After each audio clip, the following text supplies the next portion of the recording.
We missed you all. We did.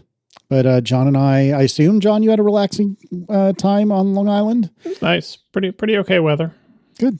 I saw a lot of bird pictures. Do we get any kind of vacation dump here for like a technical side of it, or? I didn't even get to. I did record a Rectives last night. I didn't even get to vacation results and Rectives yet because we, in typical fashion, got derailed onto other things. But I will eventually have vacation results on Rectives. But for here, there's no real tech updates. I don't think. Yeah, cameras held up. Everything worked the way you wanted it. Yeah, although I think I might have.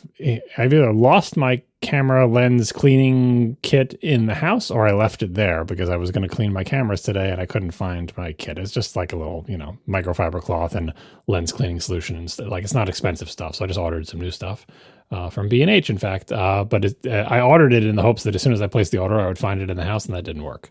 Don't you wear glasses? I do. Okay, I've been wearing glasses for like 2 seconds, and I already have like the huge box of Zeiss lens wipes, and I use one almost every day. I don't use fancy camera quality lens wipes on my glasses. They're the same wipes. The Zeiss lens wipes. I know I don't use any lens wipes on my glasses. I use water. I use water on my glasses and soap. Oh, no. That seems nuts to me, but you do you. I've been wearing glasses since 4th grade. It's perfectly fine, I assure you. You're looking through smears all the time then. I'm not looking through smears. My glasses are pristine. My family is looking through smears because they don't even clean their glasses. They make me clean their glasses for them because I don't think they even know how, and they get sick of looking through smears. My glasses are very clean. Yeah. Well, I'm glad your vacation results were good. We did a good job this year and scheduled our vacations concurrently, definitely on purpose. Definitely on purpose. I've got one vacation result relevant to this show. Marco cursed me with all of the eye stinging sunscreen thing because I'm like, it does sting if you get it in your eyes, but I'm usually pretty careful. That doesn't happen. I got the worst eye stinging of my entire life on this vacation in like my left eye only on one particular day. I have no idea what happened differently that day, but I think for next year I got to get some of that fancy stuff. You're going to come around, huh? And you cursed me. It was like, it's normally like, it gets in your eyes if you're not careful, and it's just a little stinging. And remember I talked about like, well, some people, you made it seem like some people maybe don't feel the stinging, or you may feel it worse than other people. I don't know if any of that is true. All I know is this was the worst thing I've ever felt in my entire life from sunscreen. It's the same sunscreen I've been using for like a decade, right? And just, it was a disaster. I'm like, well, no, that's, this is a sign. I got news for you. Every sunscreen available in the U.S. will have exactly the same problem. I know. Thanks, avobenzone. Yeah, I'm aware. Like, I'm aware of the stinginess. I'm very familiar with the stinginess, but normally it's like, I got a tiny little sting towards the end of the day when you get sloppy with the sweat or whatever. But like, this first of all was not at the end of the day. It was early in the day, and it was terrible. It only takes one little slip up, one misplaced finger or wiped edge, or even just a drop of sweat. Yeah, I don't even know what happened. It's like cutting hot peppers and rubbing your eyes. Like, at least you know what happened there. I don't even know what happened this time, but it was bad. Sometimes you don't know. Also, it can migrate. It's really fun. I've heard about the migration. Yeah, it's amazing. And yes, we know about mineral sunscreen. That has its own trade-offs. We talked about it a few episodes ago. Please don't write it. Yeah, no, I'd rather have my eye sting than have that damage to my car. Yeah. Honestly, maybe me too. The eye feels better, but the car never recovers. So honestly, like since I have been using the Japanese sunscreen, it has radically changed my relationship to sunscreen. Like, now I am putting it on every day. I'm reapplying if I put it on in the morning and I go out in the afternoon. I have worn more sunscreen in the last 2 weeks than I have probably in the last 5 years, because it becomes like, oh, there's no downside anymore.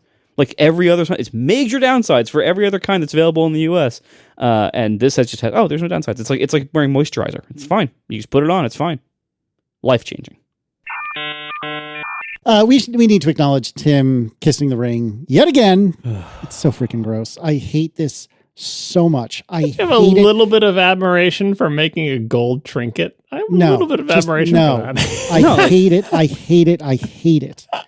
It's so transparently kindergartenish. He likes shiny things. Get him something gold. When does Apple ever make anything gold aside from the Apple Watch edition? Can we drop like the pretense that a lot of Apple commentators have that this is all part of some big strategy and he has to do this? Like, he doesn't have to, but he's choosing to do it. Yeah, this is direct support and ass kissing. Tim Cook is clearly a Trump supporter. And he's not. You got to stop with that. Oh my God, he's not. What's the difference between honestly, between this and any other support? What's the difference? The difference would be that he would have campaigned for Trump to get elected, and he would have been at rallies jumping up in the air and making a giant X with his body, and he would have been, donating hundreds of $millions to the campaign to get him elected before he was president. He would have expressed support for the president, for him when he was running for president both times.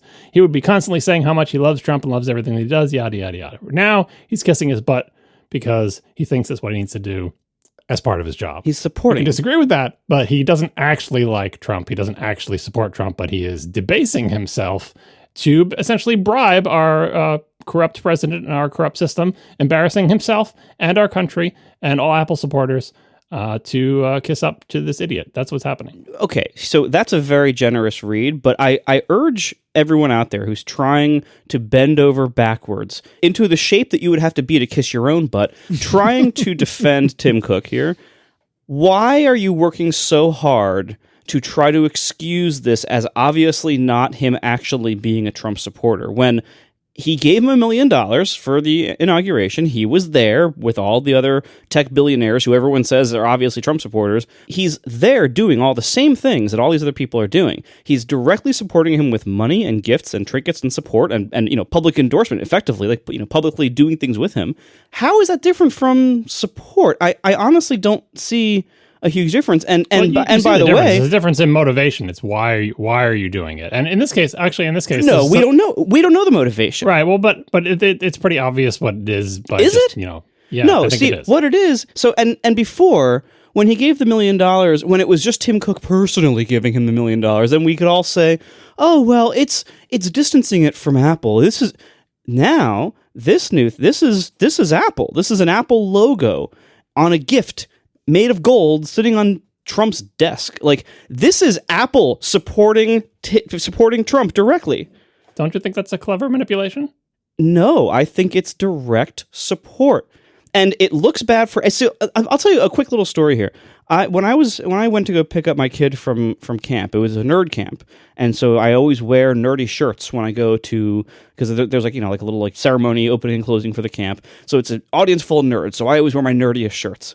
In the past, I have worn Apple shirts, and I actually put on an Apple shirt, some Apple shirt I got from the visitor center over the years. They have pretty fun designs.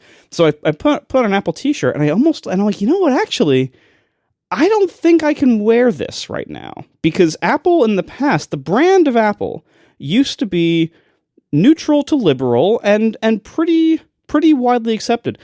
Today, I don't think it is. Today, Tim Cook and Apple now are directly cooperating with, supporting, and sucking the ass of Donald Trump.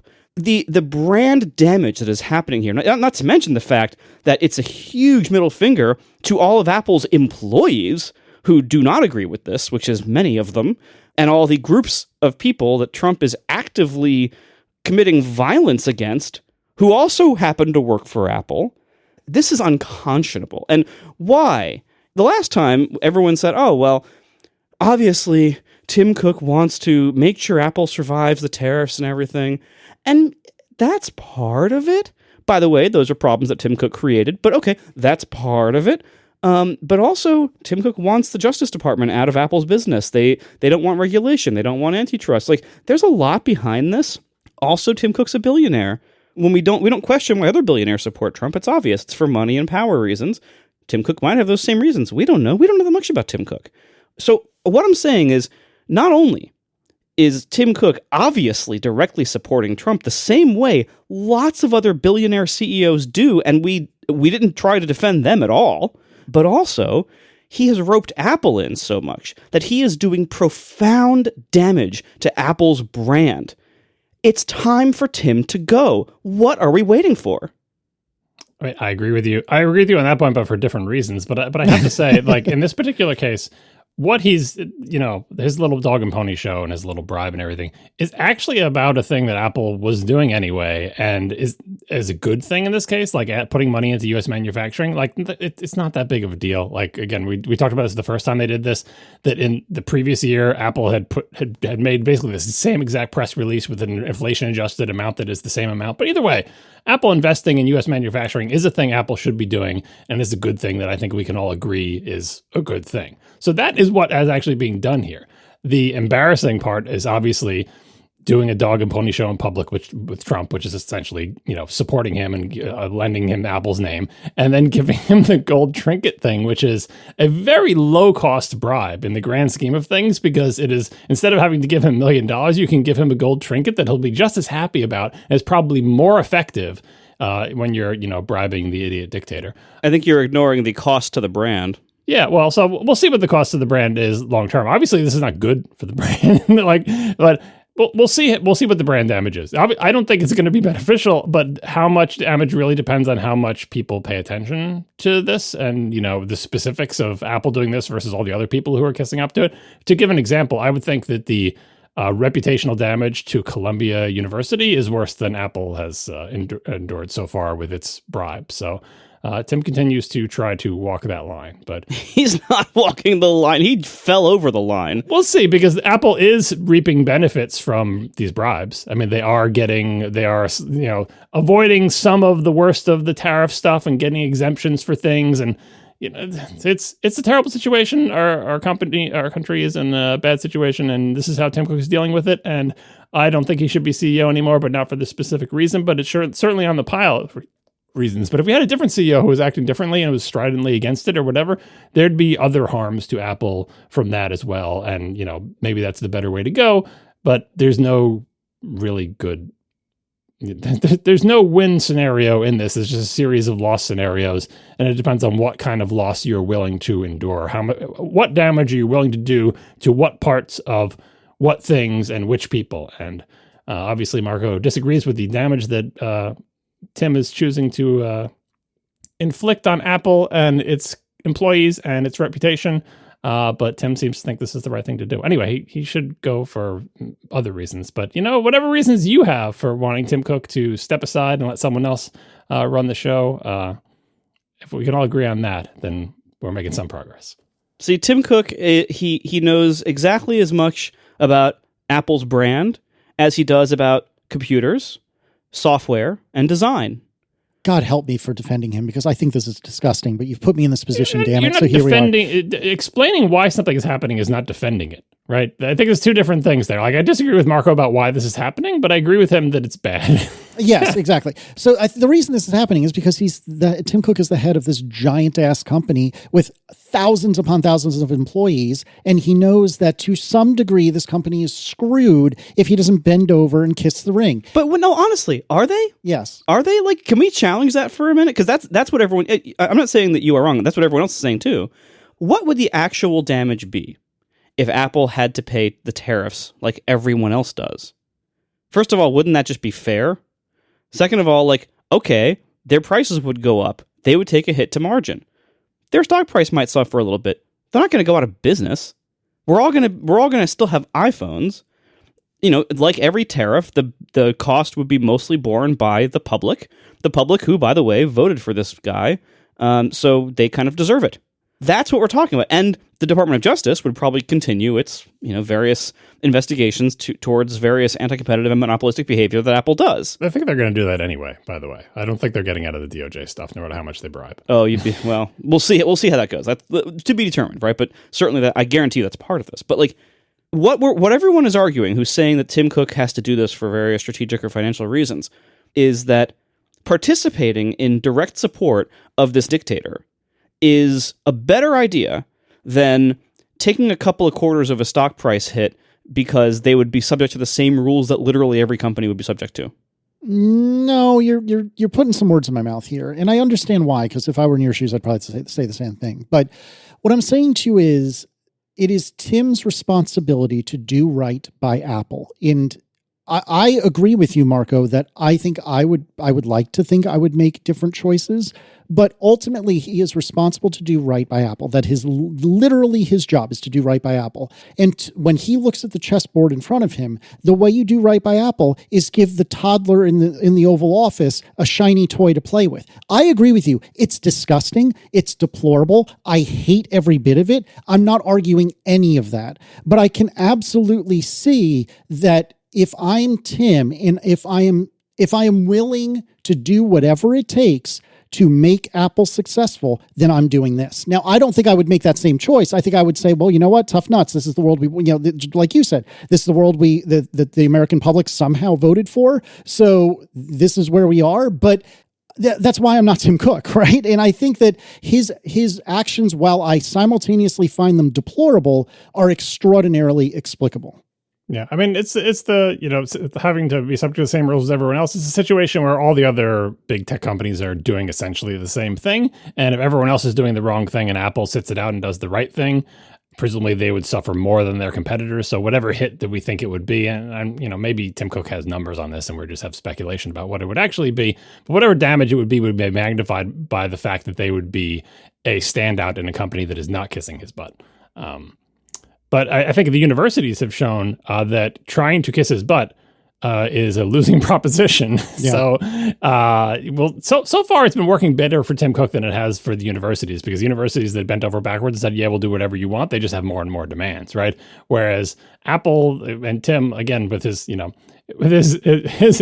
one of his greatest skills, as we've discussed in the past, is knowing how to deal with dictators from his experience with China, right? Knowing how to deal with governments that are, not working according to the normal rules. So, yeah, I think he thinks he's navigating this well. History will see how well he is actually navigating it. There are a lot of risks here. The risks probably outweigh the short-term benefits, but soon Marco will be soon Tim Cook will be retired, and that'll be the next person's problem. Yeah, he can tank the company's reputation, and and then just pass it along. Great, good job as American CEO. That's perfect. All right, let's move on. Let's do some follow-up. HDTV test has done things. I don't think anyone cares but John, so let's move on. No, done things. This is important to Marco about the TVs. I'm kidding. This is my favorite TV reviewer, Vincent Tahoe from HDTV Test. He got around to reviewing the Sony Bravia 2 and also the Panasonic Z95B. And so we'll link to those two reviews in the show notes, because I hadn't heard from him on those two things. He's my favorite reviewer, even if I don't always exactly agree with him. I like the way he approaches things, and he always has lots of good information. Related to that, there was the TV shootout results, the Value Electronics TV shootout that The Verge and Neely Patel participates in. Put a link to slow down. You're skipping something important here, sir. What am I skipping? Yeah, now how the tables have turned. Haha. Mm-hmm. So almost immediately, and to your credit, you did note this in our internal show notes, but almost immediately in the HDTV test review of the Bravia 8 2, he says the Bravia 8 what? I didn't know that. Marco did. Bravia 8 Mark II, but he lives in the UK, so they say all sorts of weird things. I didn't note anything. Maybe Casey put that in and forgot. I probably did. That's probably true, because this was like 2 weeks ago. But yes, that's probably true. And yes, he did say the Sonia is apparently what I put in our show notes. Wow. Yeah. Anyway, Sony Bravia 8 Mark II, which, if you recall, a certain co-host of mine, John, was making merciless fun of me for calling my AirPods Pro Mark IIs. You're not from the UK, and that's not what the company calls it. And also, he says Panasonic Z95B. You want to start saying Z? No, that's ridiculous. But I'm taking the W. I'm taking the W on the Mark II. Anyway. All right. So in the TV shootout, the shocker headline from The Verge was like, actually they put the word shock in there. Inside the LG G5, shocking last place finish.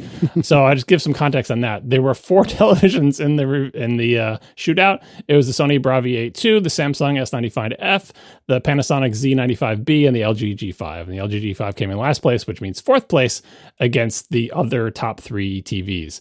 And you can read the article to explain why. I'm here to say that having seen both of these reviews, from Vince Teo on the Sony Bravia 8 II and the Panasonic Z95B, my recommendation to Marco is still the LG G5, because the Bravia 8 II just isn't better enough than the A95L and has lots of weird compromises, especially when it comes to gaming. Samsung is out because of no Dolby Vision. I don't like how they handle colors. The Panasonic is weird and doesn't flush mount against the wall very well, and has a speaker on the bottom, and I think is ugly. And the LG G5 is just brighter than all of them. It does HDIG really well. Marco's familiar with the LG interface, and it's a really good TV. And so that's why it is still my recommendation for Marco. And I would personally probably get the Bravia 8 Mark II. I would not get the Panasonic because it's too ugly and I hate their Fire interface thing, but it's actually a decent TV. But yeah, the LG G5 is just brighter than all of them. And I have faith that LG will continue to update its firmware to deal with whatever issues were causing it to end up in last place on this thing. They already did fix the firmware problem that was causing it to lose out to some other TVs earlier. So they are fast on their feet. Still my recommendation for Marco's specific case, LG G5. It wall mounts real easily. It looks real good. It has the LG interface you like. It gets real bright, and it's an OLED. So one other point to add to the pile. So I do have an LG OLED that whatever, like the C7, the 2017 one, I guess. Mm-hmm. I forget whether it's C5 or C7, whatever it is, like one of those. That has been fine, but that was a long time ago. My more recent TVs are the Samsung frames, which are terrible. One of them already has a giant blue stripe through it. They were even terrible when they were new and working perfectly. Anyway, those are the ones that I'd be looking to replace, at least one of them. The Samsung frame, the other day, as I was watching a show, put up a big notification in the upper right corner saying something like, our privacy policies have been updated.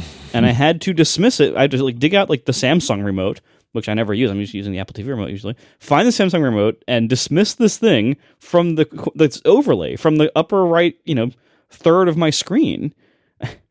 What I would like now, I also Samsung's interface. Also, even when it is not bothering me about that kind of stuff, the interface they have to switch inputs is the most convoluted. It basically has its own app list on the bottom, across the bottom of the home screen, because it's trying to be the smart TV. And to switch inputs, you can't just push one button on every TV that came before it. You have to hit whatever the home menu button is and navigate through that giant menu, which as it very slowly tries to load whatever the hell it's trying to load. I've never had a TV that I've hated more than my Samsung TV. Now, at the restaurant, there are two other Samsung TVs. They are just as annoying, and they're from different times. So I have to imagine that, that whatever the 5-year-old one I have in my house here, and then however old the restaurant ones are, I have to imagine this is a thing that Samsung is presumably still doing. I don't like Samsung's interfaces either. Whatever TV I get next, I don't care if it has smart features or not. I wouldn't use them probably. I want to be able to turn off any of that complexity and just let me switch inputs with a button on the remote. Can you do that on your current LG? I think so.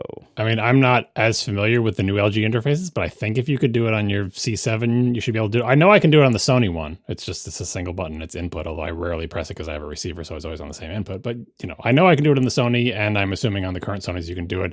I recommended LG to you because you've been using the LG interface and it hasn't been driving you nuts. So I hope you can turn things off on that. I mean, all the TVs are smart TVs. There's actually a video from Vincent CEO of HDTV Test on how to turn off all the things on the Sony thing, turn off all the apps, turn off all the information gathering. It makes the interface faster if you use that interface, which I don't. But there are things you can turn off, and I'm presumably in LG there's other places where you can turn things off. But yeah, there's no getting around the fact that every TV is a smart TV. There is no such thing as a dumb TV for consumers that you can buy that has as good a picture as the ones we're describing here. Yeah, but all this is to say, even if Samsung made the best option available, I would never buy it because I hate using Samsung TVs so much. And they don't, so don't worry. You're good. But so all this is to say, the exact best specs, if the number 1 model has an annoying interface and the number 2 model doesn't, I would pick the number 2 model, even if it's not quite as good as specs, just because I've learned that's a thing that matters to me.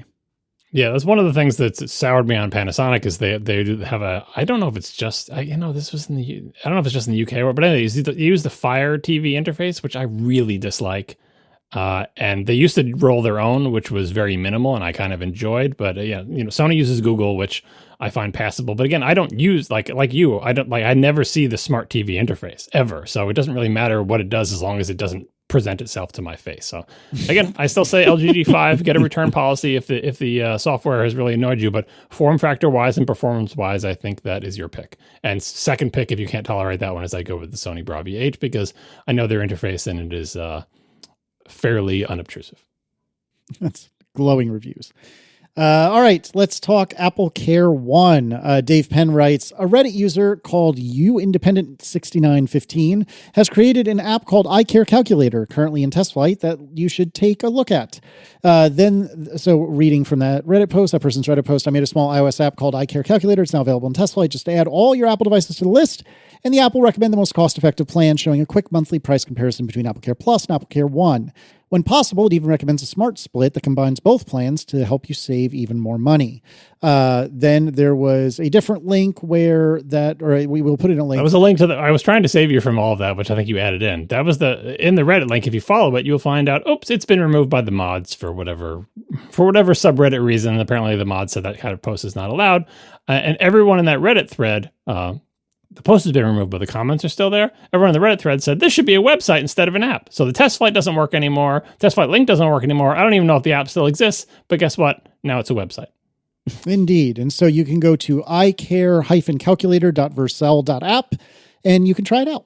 Yeah. And I feel like this is something that Apple's, interface to AppleCare One should be telling you, just like it does when it initially gives you the command, hey, join AppleCare One and you'll save X number of dollars per month.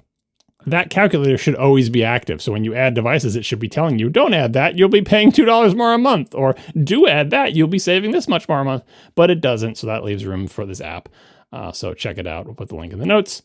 I've been battling with AppleCare One. I mentioned last time that I had added my son's MacBook Air and it showed me some orange text that it was going to be removed soon. And I had to sign into it with my Apple ID because everything in AppleCare One has to be on the same Apple ID. So I made an account on my son's Mac and signed into it, and the orange text went away. And then I got an email that said it had been removed, and it was this battle, right? And every time it gets added, it cancels the previous one and gives me a refund and gets embedded back or whatever. Anyway, a couple things in this. One, people were asking me about this on Mastodon, and I realized even though Apple's own documentation, which we read last episode, said all the devices on AppleCare One have to be on the same Apple ID, it prompted me with its initial command to say, you should add John's iPhone 16 Pro, Tina's iPhone 15 Pro, and, one of the Macs in the house or whatever. My wife's phone doesn't have my Apple ID on it because someone asked, do you share an Apple ID with your wife? I said, no, she's got her own. I've never signed into my Apple ID on any of her phones. They're her phones.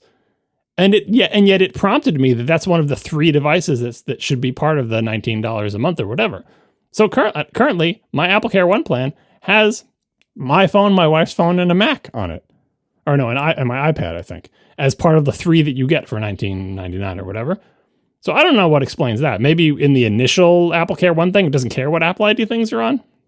But every time I try to add my son's MacBook Air, it lets me add it and then sends me an obnoxious email a day later that says, your AppleCare One add-on has been canceled per your request. Oh no, I'm sorry, it's not per my request. You just did it yourself. And I keep getting these emails, per your request, we've canceled your AppleCare One and issued you a refund for $3.86. And it's and then what do I see when I go into the settings general AppleCare on my phone? I see Alex's MacBook Air, coverage expired, and then orange text that says, eligible to add to AppleCare plan. Is it eligible? Because it seems like it's not. It will let me add it. And then 2 days later, it will say your AppleCare One has been canceled per your request. And so I've given up. I cannot add my son's MacBook Air because every time I add it, 2 days go by, and then I get an obnoxious email telling me it's been removed per my request. And then my wife yells at me because our credit card bill is minus $5.99 plus $3.86 minus $5.99 plus $4.24. It seems broken to me. So I don't know what the deal is, everybody. It seems like the command that tells you how much you could save is real, and adding your own devices should work fine. But if you're trying to add a Mac that happens to have an account with your Apple ID on it, apparently they'll let you do it and entice you to do it and ask you. I'm being prompted everywhere. Add Alex's MacBook Air, and it will let me add it, but then it rejects it. So I'm a little bit soured on AppleCare One, but now I'm kind of committed to it. Cool. All right. With regard to buying new Macs, Bruce Steinberg writes, one amazing thing about B&H Photo Video is that they stock build-to-order Macs available for express shipping overnight in the New York City region, often at a discount. Even better, they sell off their inventory of last-generation Macs at sometimes enormous discounts. Several years back, I got a MacBook Pro M1 Max with maxed-out RAM for 50% off. Not a refurb, brand new, shortly after the M2 MacBook Pros had come out. You can also add AppleCare Plus directly to your order, and they have all the build-to-order options for the current generation Macs. There's really no reason to choose to buy from Apple rather than B&H, especially because they provide a 30-day return window rather than 14 days, aside from the Mac Pro, which they only sell via special order for obvious reasons. So I took a look at this, and this is mostly true. Like, I went to see if I could find my Mac, or the M4 equivalent of my Mac, because I have an M3, and mine was a build-to-order and blah, blah, blah, and I tried to find it, and I couldn't find an exact equivalent. But I got surprisingly close, and this is an 8 terabyte hard drive. This is 64 gigs of RAM. Like, this is not a terribly commonly built computer, I don't think, and it got really, really close. So I was surprised. Yeah, the key to this one is you have to wait until the new ones have just been released and buy one of the old ones, which is not what tech nerds want to do. They want the latest and greatest, but you can get good deals, and these are not like refurb. It's just them clearing inventory in the old-fashioned sense. So it's a thing to watch out for. Sometimes you can get super good deals. Oh, sorry. Just to be clear, what I'm talking about was I tried to find an M4, a brand new equivalent of my current computer, just to see, what build-to-order style options do they have. And the point I'm trying to make, and maybe I failed, was that they do have a surprising amount, as Bruce said, of build-to-order like options where you can get a lot more than you would expect. A lot more different combinations than you would expect, and certainly more than what an Apple store would carry. But your point is about discounts. Yeah, because I guess they just buy the inventory and like guess at what people will want, and then that's why they end up being on sales, because they have to guess what configurations they're going to sell, and then eventually they've just got them hanging around, and the new computers are coming out, and they just got to get rid of these old configs that didn't sell. Yeah. All right, let's talk about retro computing on the web. This is, I presume, a carry-on from Overtime last week, or 2 weeks ago, whatever, where we spoke about that really cool website where you can use all the different versions of Mac OS and look at preferences and settings and whatnot. Tell me about eWorld, John. What the heck is eWorld? eWorld was, remember AOL? Remember the original AOL interface? I believe the company, I don't know the historical details of this, but I believe the company that made that AOL interface, at least on the Mac, sort of like white labeled that thing where they would make an online service like that for anybody, and you just supply like the artwork. So Apple essentially made their own AOL type thing called eWorld, based on the same software as the AOL client for the Mac, I believe, at the time. And it was a silly online thing in the sort of pre-widespread internet days. Anyway, this is an archive.org web link to a website that's no longer online that tries to reproduce the experience of using eWorld, similar to the like control panel thing we talked about in Overtime last time, that has like, it shows you the computer, right, with like the monitor and everything, and then it runs the CRT has little scan lines on it and everything, and then it runs it. But this is not emulation. This is not running the original Mac software. This is like a reproduction using, I don't know, does it use Flash? I don't even know what it uses, but it's not the real software. One of the fun things about it not using the real software is that it can do things that actual emulation has some difficulty with. So, for example, making the modem screeching noise when you connect, like that's not part of the modem noise comes from a hardware device that's connected to your Mac. So if you emulate macOS, you're not getting that noise, but in this little thing, they'll give you that noise, right? The reason I know it's not emulation, though, is because it's very convincing. They do a really good job. Like, I recognize a lot of the software it's running, is because of one of the things that we discussed when talking about the control panel thing from Overtime, the way the menus work. Whoever wrote this forgot to implement the thing where if you click on the file menu and hold down the mouse cursor and then move the hold down the mouse button and then move the cursor down and release, that it should select a menu item. They just forgot that that's how one of the ways that you could use Mac menus. So that doesn't work at all. And so I'm like, okay, this isn't running Mac OS. This is a clever web-based simulation of Mac OS. And I thought that was interesting to see, because that's one of the beauties of like actually running the real Mac OS software through 15 layers of, JavaScript and WebAssembly or whatever they need to do, is because you get the real behaviors. When you try to simulate it, you're relying on the person who's creating the faked interface to know how everything worked. And this person obviously just assumed, well, of course you click on the menu and then you release the button and then you go into the item you want and you click on it again. That's how menus work. They work another way too. At least, first of all, they work that way now. So they should have known if they're using a Mac now that you can do it that way. But second of all, they definitely work that way back in classic Mac OS days. So I thought that was funny.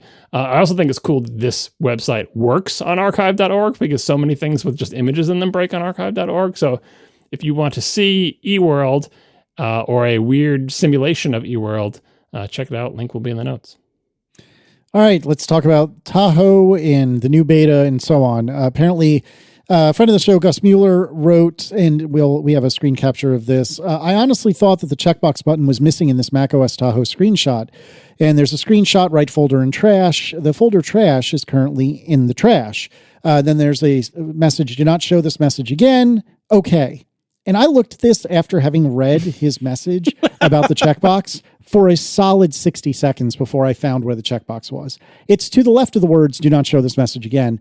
I could not find it. I am not making this up. I genuinely was deeply confused for a really too long amount of time. Yeah, so this is not beta 5. This was, I believe, beta 4. And it's relevant because just like the day or two before I saw this post, I was talking to someone about the disaster that is the Tahoe interface. And I said, have you seen what unchecked checkboxes look like? That was the specific example I chose because I couldn't believe it. Anyway, apparently people are discovering what unchecked checkboxes look like in Tahoe. And on the background of a dialog, they're basically invisible. I didn't look at the RGB values for this, but I encourage you to look at his toot, see the original image as posted to Mastodon, and see for yourself if you can see the checkbox. And if you think that's what an unchecked checkbox should look like in any circumstance.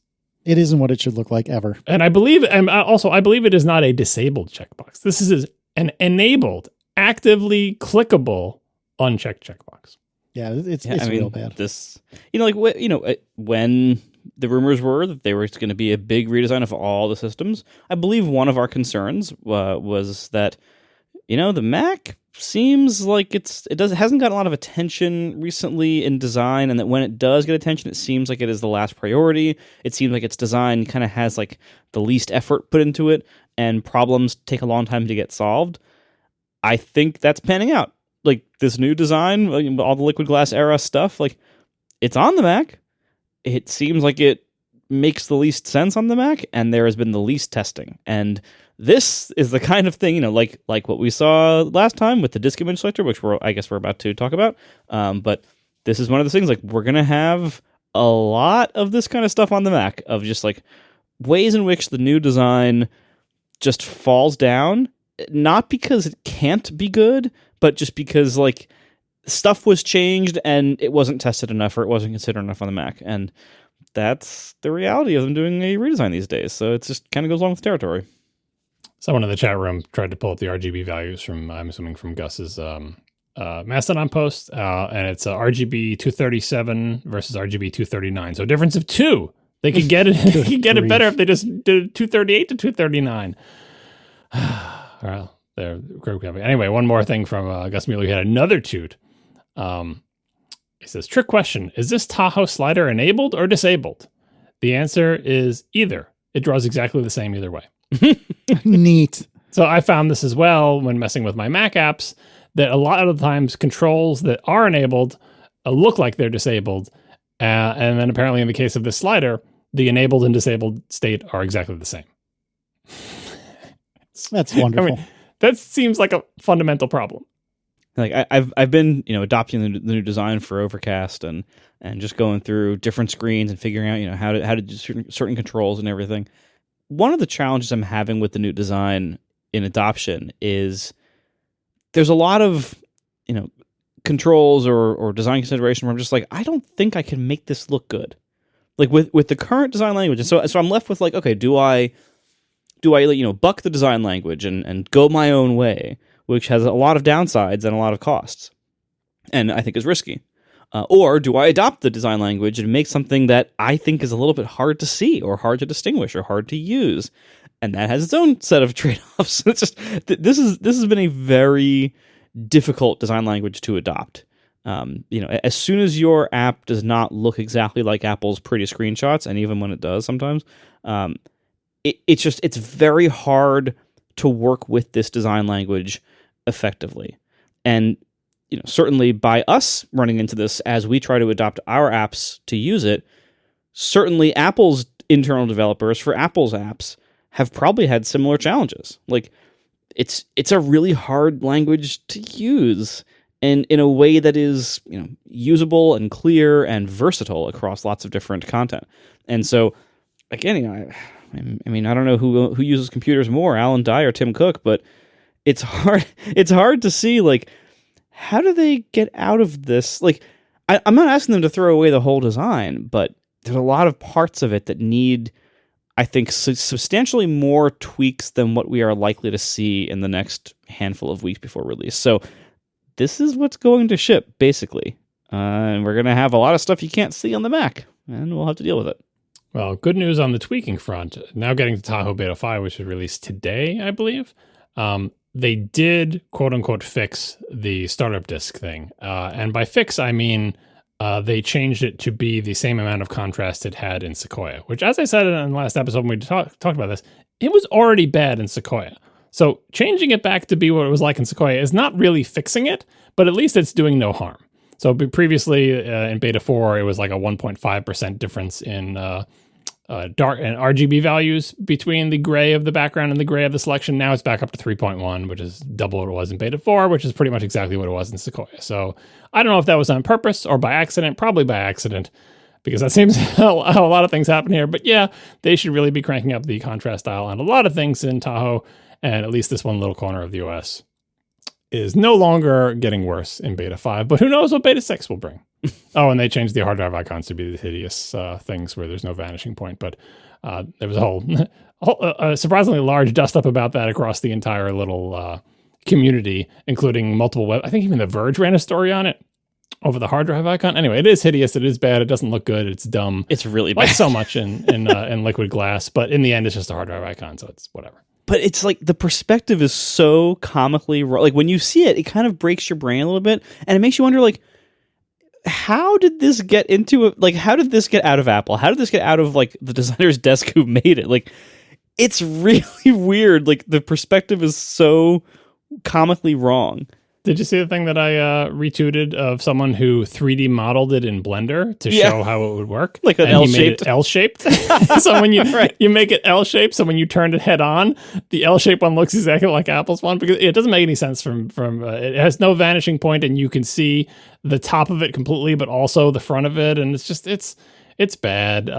Whatever. Like, hopefully they will tweak these icons in next year's release, and we'll get some kind of improvement. I'm mostly upset that they don't look appealing to me. Like, I don't think they look good, especially for things like hard drive icons. It's like, it doesn't really have much of, it could have been a place for them to try to come up with it. It's a difficult problem, right? Because hard drives are no longer physical drives inside our computers. They're like chips that are soldered onto our motherboards, or it's hard to think of how I'd represent them with an icon. So it's a fun problem, and Apple's like, no, we're not dealing with that problem. We're just going to show for the internal drive, we're going to show an abstracted version of what external drives look like in the past decade in an incorrect perspective in an unappealing art style. So good job.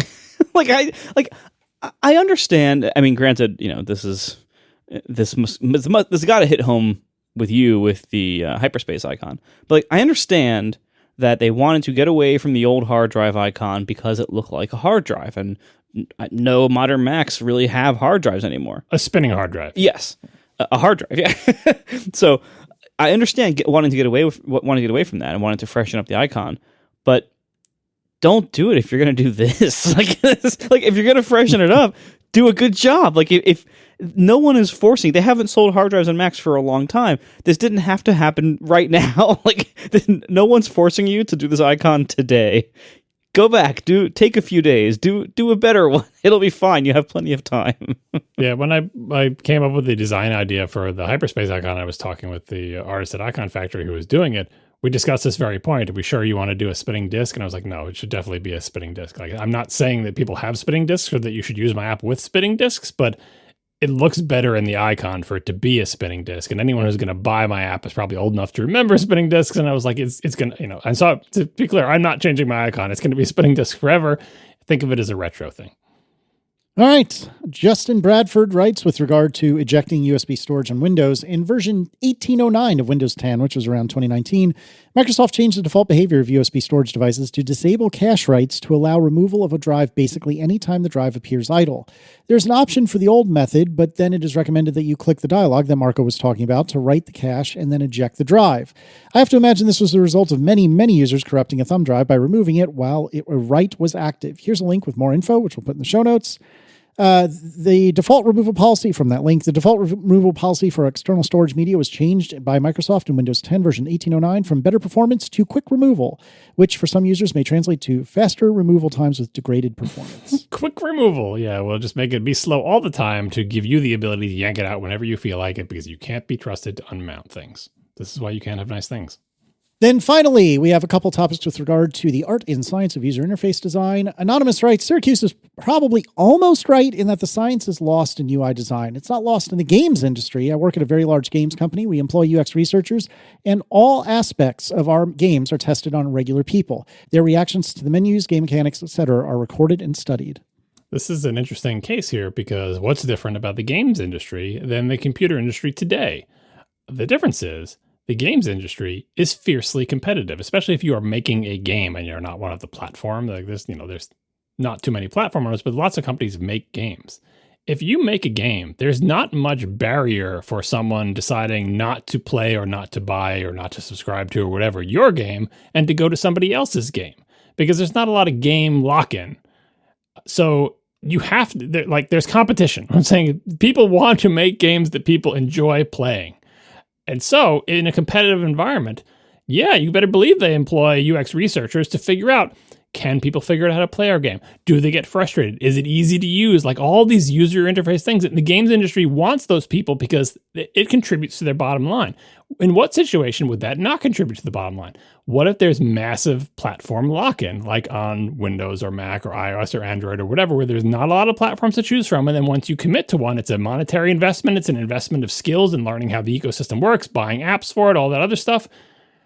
It just shows how uncompetitive our technology market, personal computers and phones and iPads, all that stuff is compared to another technology-based market of games where there are tons of game companies and tons of games fighting tooth and nail to get those consumers to play their game and not somebody else's. And I think that's my explanation for why it's so important for them and not important, because just look what's happening with liquid glass, which I will continue to call liquid metal accidentally. Yeah, they're shipping it. People are grumpy about it, but people are like, what are you going to do? Switch to Android?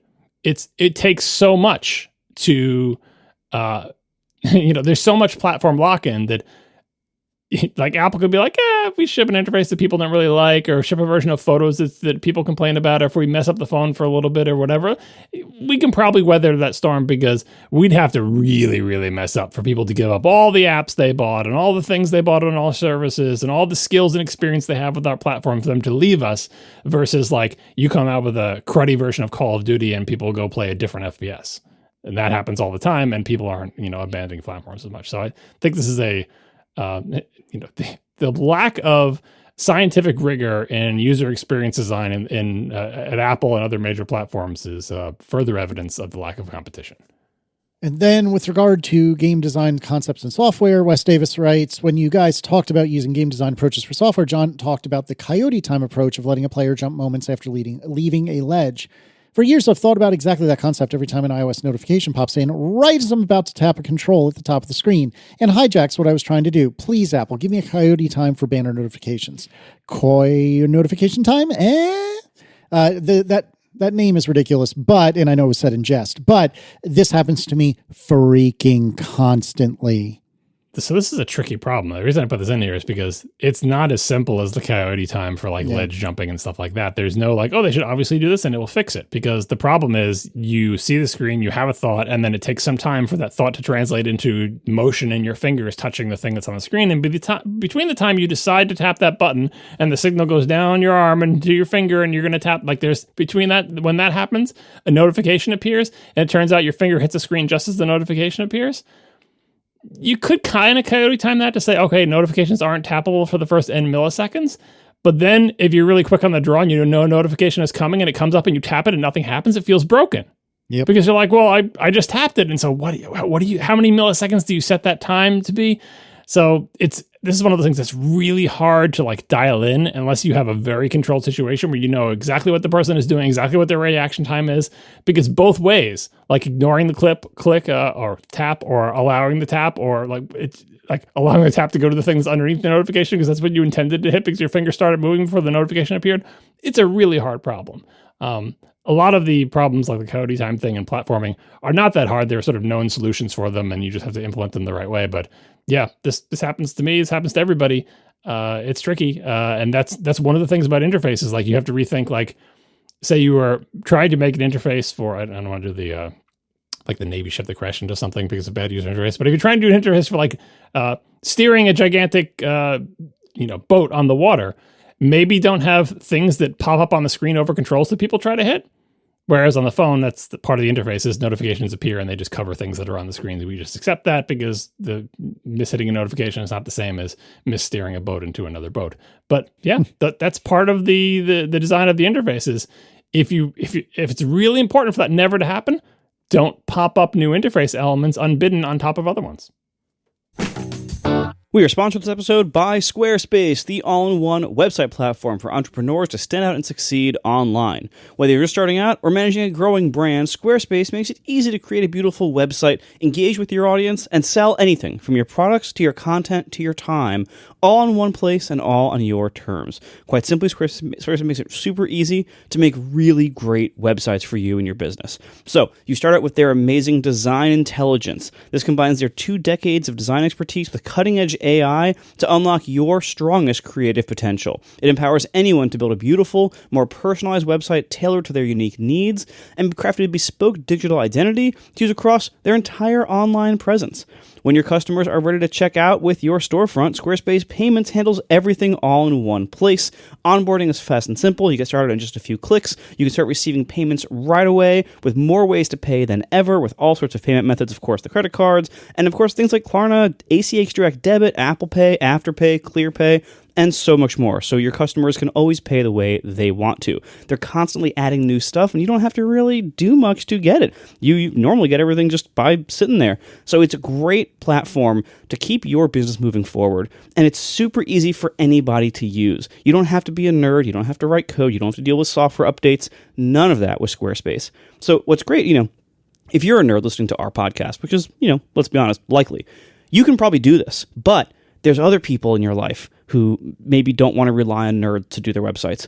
Or you have a website for yourself and you don't want to have to write it from scratch because it's a waste of your time. Squarespace lets anybody, it empowers anybody to make a great website. So check it out today at squarespace.com/ATP. Start a free trial. You can see how it works for you. When you're ready to sign up, squarespace.com/ATP will save you 10% off your first purchase of a website or domain. Thank you so much to Squarespace for sponsoring our show. The iPhone 17 Pro's rumored new MagSafe design. We're reading from Mac Rumors. The leaker Jinbu today shared a photo of the alleged MagSafe magnet arrays for third-party iPhone 17 Pro cases. On existing iPhone models with MagSafe, the magnets form a complete circle, but the new layout has an opening in it. And there is a link to Majin's official website, and we will also link the picture of the iPhone 16 Pro with a MagSafe case, where you can see clear as day that there is a circle of MagSafe magnets. The Apple logo is pretty much directly in the center of it.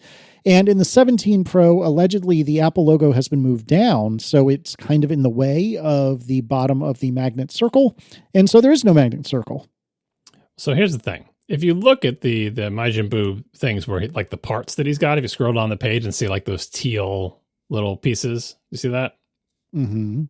There's no Apple logo on those. So while I'm willing to believe that this incomplete circle, MagSafe circle, is the design for the back of the phone, because these parts leaks seem, it's around that time that we'd be getting these types of leaks. I'm currently wondering, what does that mean for the Apple logo on the back of the phone? Because I don't think they're going to put it where this Mac Rumors mockup put it. Like what they did is the back of the iPhone 17 Pro basically has a full width camera mesa, and then below it has another rounded rectangle. And they put the Apple logo in the center of the lower rounded rectangle. But the center of the lower rounded rectangle is not the center of the MagSafe circle. It's lower than that. So that's where the mock-up put the Apple logo. I guess you could just move the Apple logo up and put it in the center of the partial circle. Or, what do you think of this? No Apple logo on the back of the iPhone 17 Pro. No way. Well, so what's your guess for where will the Apple logo be positioned, or will there be one? Assuming that this MagSafe design is true. I think it'll be where it is today. Just, there's just going to be less MagSafe stuff beneath it. So you think it'll be centered in the partial circle? Mm-hmm. Mm-hmm. Well, see, it's interesting. They chose not to do that because I think one of the other rumors, you'll see, I think there are separate rumor stories that are like, the Apple logo is going to be centered in the rounded rectangle, not where it used to be. I don't know what to think. I mean, the actual back of the phone, you don't see the MagSafe shape. So this is only an issue when you have like a clear case. This kind of thing, I can see Apple just maybe like discontinuing the clear case if that's going to be a big problem. But like, that's fair. I think ultimately the Apple logo, I think, will remain in the middle of the circle, not in the middle of the flat area, because with the Apple logo in the middle of the flat area of the back of the phone, it puts it pretty far below the like overall center of the phone, and I think it kind of just makes it look droopy. Like, you don't want the Apple logo to look like it's beneath something. Obviously, Tim Cook is beneath a lot of dignity right now, but you don't want the Apple logo. Couldn't help yourself. No, of course not. But you don't want the Apple logo to be down on the shape of the phone. You want it to be like prominent, center or up. Like, you don't want it to be on the lower half, and that's what this is depicting. I can't see Apple doing that. Yeah, I think they're still going to have the clear case.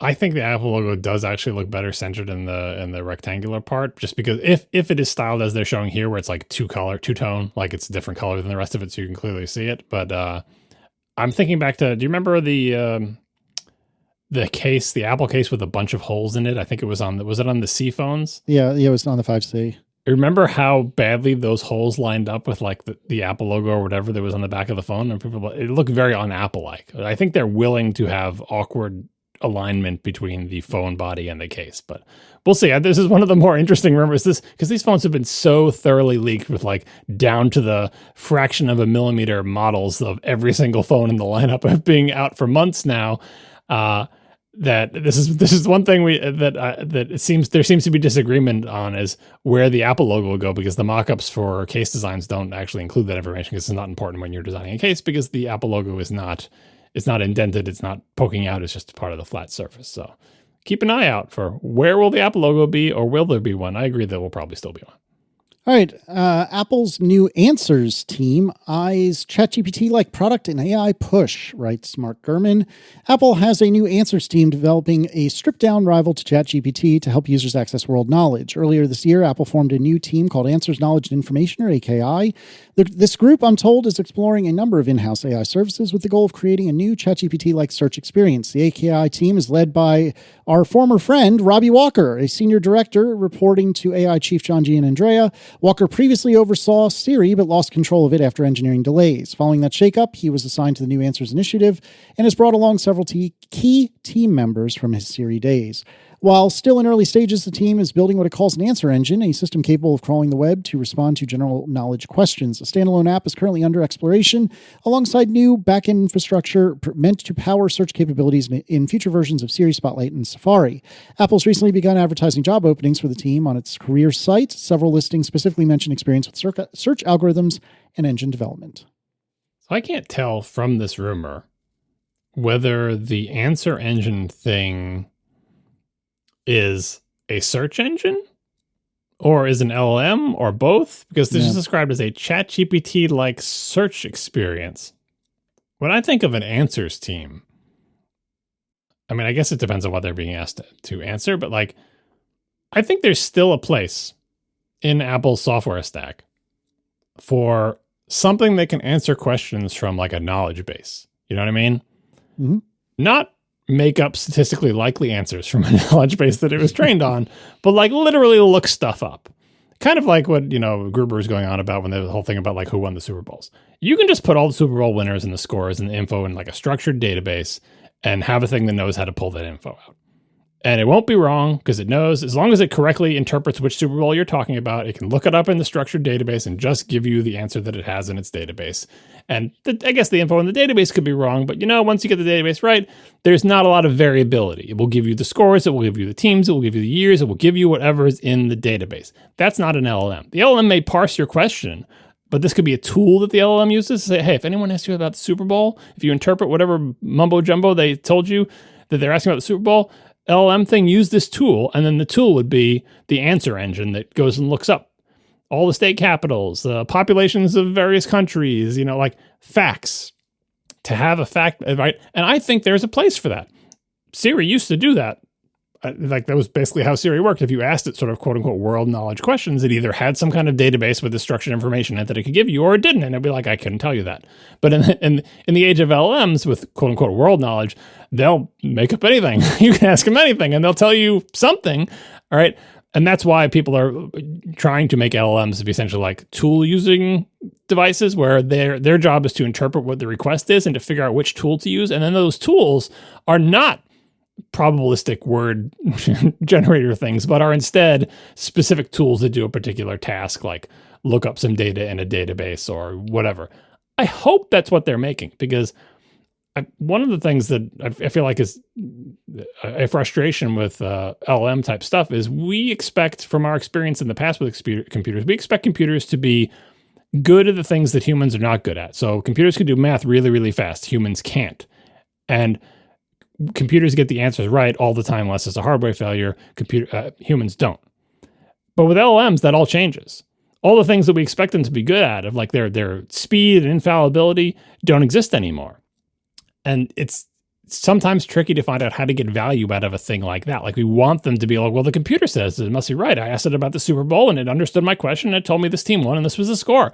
But it turns out that's just statistically probable nonsense and it's wrong, right? Having a plain old boring set of structured data retrieval tools like an answer engine that can be used by an LLM to look stuff up once it understands what the user wants seems like a really great idea for me. And I really hope that's what they're doing. But then seeing the names associated with this, like Robbie Walker, who got all that bad press about the Siri stuff, it also seems kind of like, well, we kicked all these people off Siri, so we need something to do, so give them this other thing. And it doesn't make me feel like it is a high priority project. I mean, we'll see what happens with all their AI efforts and projects. Like, it's obviously finally in a state of significant flux. That's good. We know that's where we wanted them to be, because I think we can agree they were heading in some bad directions before, or simply not heading nowhere. Directions. Right? Yeah, exactly. There's going to be a lot of fits and starts and big attempts, small attempts. I think this is great. At least they are trying things now that seem like they are both achievable and important to their customers. Like if they were going to have some big moonshoot projects, I'd rather than try to build a world knowledge AI than a car or a VR headset, honestly.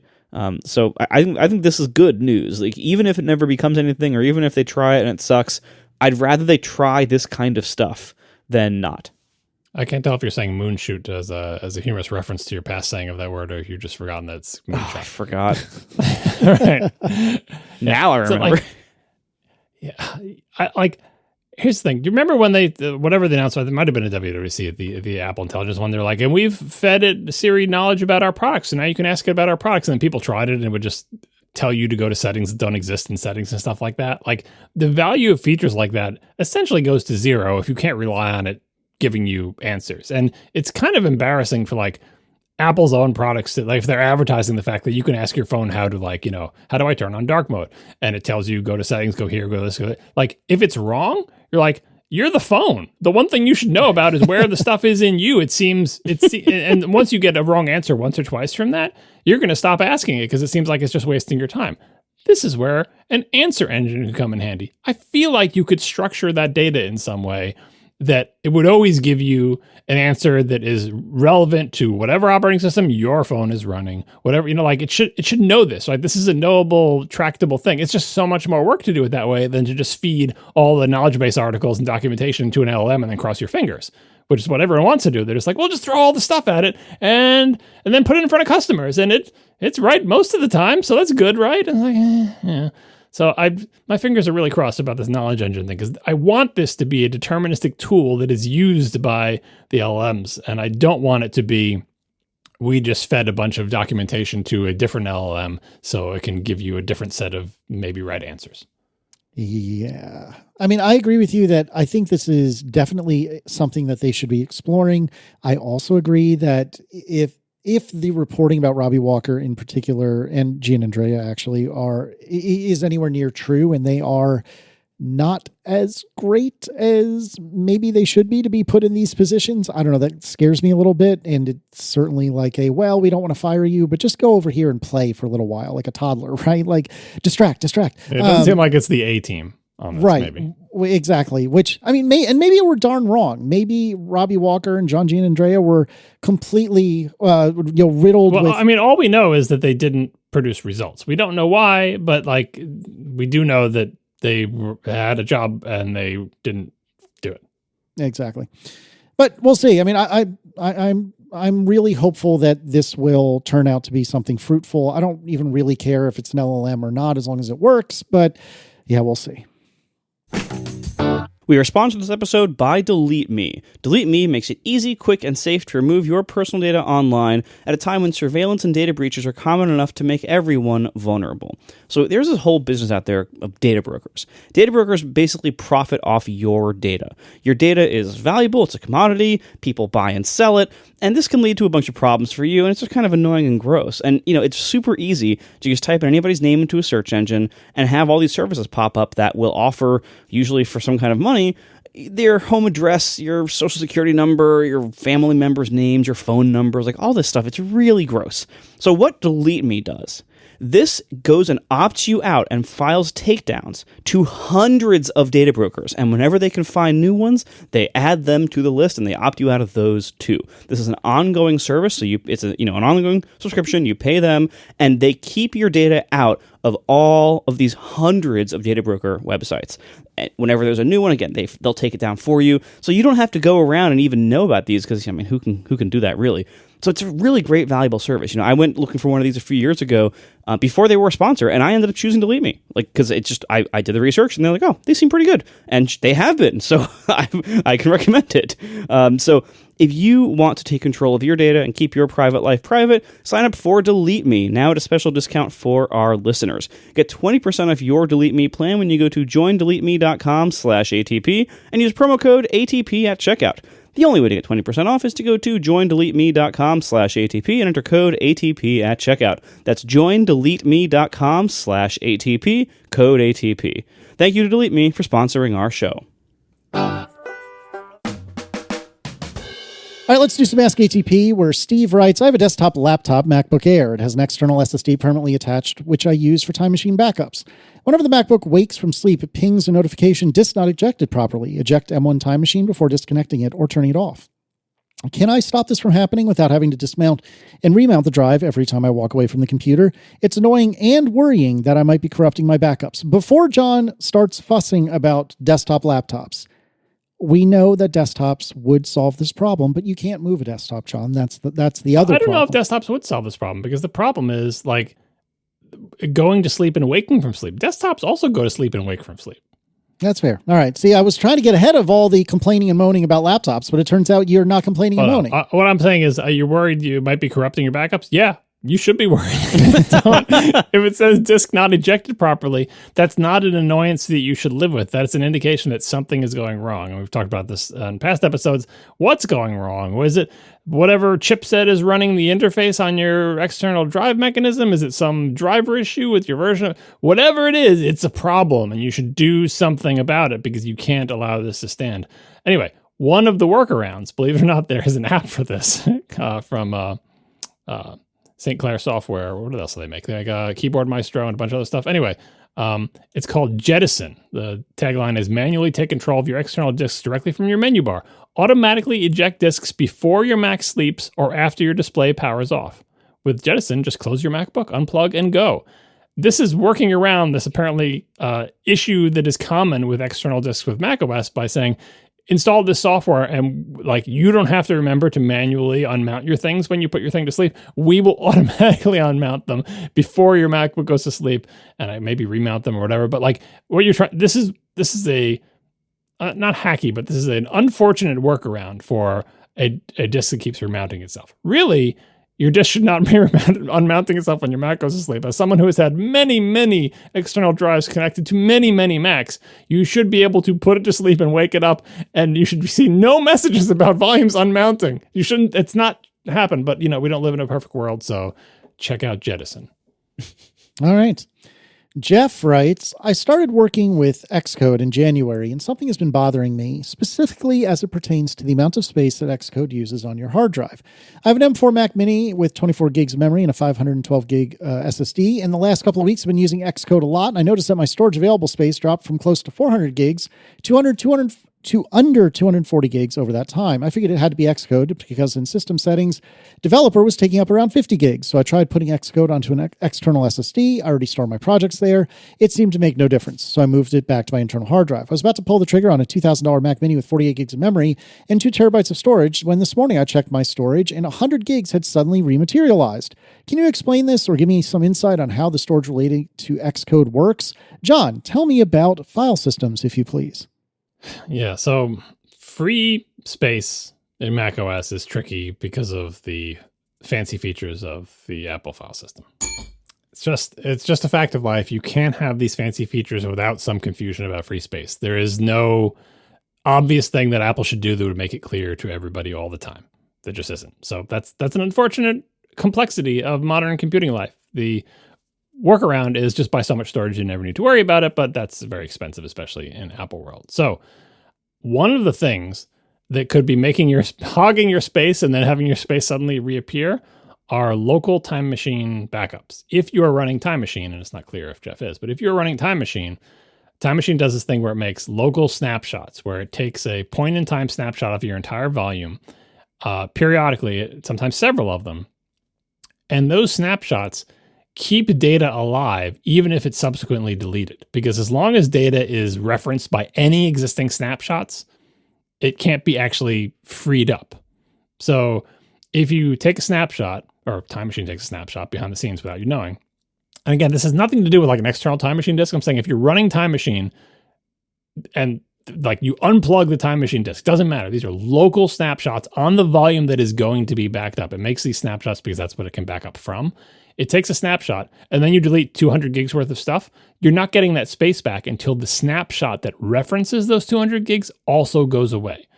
Time Machine will delete these local snapshots periodically. It doesn't make them forever. So they sort of go off the end. I don't know how many it keeps. I don't know how long it keeps. The policy always changes or whatever. But like within a few days or hours or whatever, the snapshot that referenced those 200 gigs of files that you deleted, that snapshot will be deleted or discarded. And now nothing references that 200 gigs worth of data. And then you get it back as free space. You can see the complexity of the Finder trying to show what your free space is.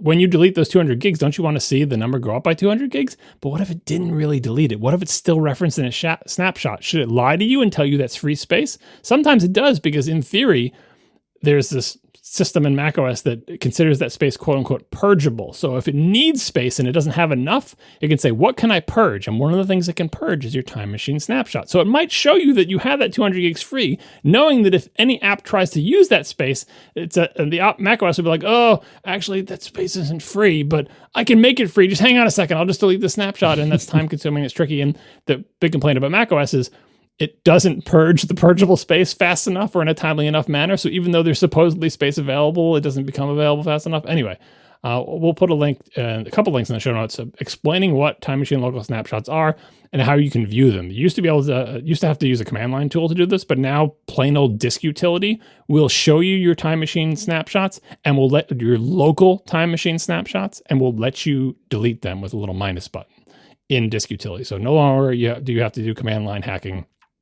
I have found, in my experience, I often have to manually delete local Time Machine snapshots to free up space in a timely manner because macOS is just too slow and too reticent to purge that purgeable space. So that's one thing. The other thing is Xcode taking up space. Xcode does take up tons of space in places that people might not realize, so much so that there is a pretty good app dedicated to this called Dev Cleaner that I've been running for a long time. Do you guys run Dev Cleaner? Yes, I do. No. There you go. Okay, so you found an app for you. So it runs periodically. Even if you forget to run it, it'll periodically pop up a notification and say, hey, you haven't run this in a while. You should probably run it now. And it shows you all the space being taken up for Xcode stuff that you can safely delete. Now, safely is, one of the things that will show you is how much space is being taken up with archive builds of your app. You probably don't want to delete those. At least I don't. Maybe I'm just hoarding them or they're good for debugging or whatever. But it will show you those. So don't think you can just delete everything. You have to have some knowledge to use this tool. It will show you things like SDKs that you've downloaded that you're not using anymore. Oh, I'm not doing iPad development anymore. And in fact, there's 2 different iPad SDKs downloaded. I can delete those. You can delete those because if you ever need them again, Xcode will re-download them for you, or you can re-download them from Xcode. It'll show you locally cached documentation. It will show you everyone's favorite derived data. It will show you all sorts of other stuff. It will show you and the sizes, and you can decide which one of these things do you want to delete. And I always forget about it until a notification appears and says, hey, you haven't run Dev Cleaner in a while. Do you want to run it? And that will find some stuff that you can delete. Now, I don't think it explains Jeff's situation where hundreds of gigs are disappearing. It shouldn't be that big, but it does let you get a handle on Xcode and the space that it's using. I would also check if you have multiple old versions of Xcode, or if you have the .zip file sitting in your download folder. And, this gets into just general, using something like Grand Perspective or Daisy Disk or whatever to find what's using space on your disk. But for Xcode in particular, there's an app for that. It's called Dev Cleaner. Check it out. Yeah. And if you are on the Xcode beta train, or just if you use Xcode for long enough to have multiple versions of Xcode, or have gone through multiple versions of iOS or whatever the platforms are, when Xcode downloads the iOS runtime files or the watchOS runtime files, or all those, when downloading those components after you install the actual app, it doesn't delete the old ones. So if you're on the beta train, this summer, we're on the beta train, we're on beta 5. Every time you download the new beta, it downloads the iOS support files for that version of the beta, which are 7 gigs. When you get the new beta, those old files stick around. They're no longer used if you replace, beta 4 of Xcode with beta 5 of Xcode or whatever. But those stick around. Recently, those have moved to a system folder that tools like Dev Cleaner can't clean. But Xcode itself, if you go into the Xcode settings, there's a tab called Components. And if you scroll down to the bottom, it will show you all the old versions of those components of basically old iOS builds and stuff that you probably can delete support for, because you probably don't need them anymore, because the version of Xcode you're running, you usually can't even use them if you wanted to. Or if it's for some ancient version of Xcode, do you really need separate support files for iOS 18.4 and 18.1 and 18.0? Probably not. And you can always re-download that kind of stuff if you need it. So go into the Xcode components menu and you'll be able to delete a lot of stuff from there. And then secondly, if you are running the iOS simulator, say on your Mac, to test out things on iOS, I run into this problem a lot because my app that I'm testing is Overcast and it downloads files. It downloads podcasts. And so if I launch a new simulator and I log into an existing test account that already has some podcasts subscribed, it's going to start downloading those files off the internet to my Mac, and it's going to keep those in a file container for that instance of that simulator. So it could be downloading a gig or 2 of MP3s if it's a big enough account, and those are just sitting in some container folder somewhere, and I'm testing with them and everything. But then later on, if a new version of Xcode or iOS comes out and I start building my simulator against that, it is a new copy of the simulator with its own container, and the old one just gets abandoned. And so buried deep inside your usually your library folder somewhere, there's device support or simulator folders that contain all of the data that has been downloaded by your app running in the simulator in various times. And if you aren't actively going and cleaning those out, those will add up too. So you do have to be fairly diligent with Xcode development for disk space, both Xcode itself in the component menu, and if you're running simulators, what's going on in those simulators, and are you then abandoning them with gigs of data just sitting there forever? So there's a lot of potential to reclaim disk space by kind of watching Xcode like a hawk, and almost none of it has to do with, as Jeff said, moving the Xcode app itself to an external disk, because that won't change anything. It's still going to be storing all these other folders on your boot drive, whatever that is. And that being said, I would suggest if you have the ability, no computer from Apple that you intend to use Xcode with should have less than a terabyte of SSD. And even the terabyte, you do have to babysit. Like the terabyte is what I use for my travel laptop. And the reason I know all this stuff about where all these folders are right now is because like 2 days ago, it was down to like 30 gigs free. I'm like, what? Out of a terabyte? What happened? And sure enough, I had like 200 gigs of Xcode waste going on across the computer. It was quite something to find. But even a terabyte, like if I had the 512, I wouldn't fit. Like that would not be enough for all the stuff that I do, even for a travel laptop, because I'm also doing Xcode. Terabyte, if you can, should be your minimum.